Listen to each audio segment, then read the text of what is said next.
Prosecutors in Japan have issued an arrest warrant for the wife of Carlos Ghosn, former head of Nissan. This failed in Japan in December and is now in Lebanon. Carol Ghosn also now line to investigators.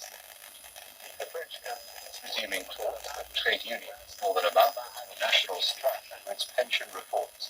Oil refineries have begun 4 days of industrial action, but the oil company Total protest would have no effect as petrol stations were all well stocked.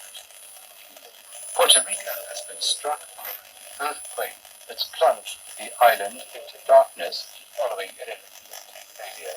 A smaller earthquake on Monday destroyed a well-known rocky arch, tourist site known as Punta Ventana.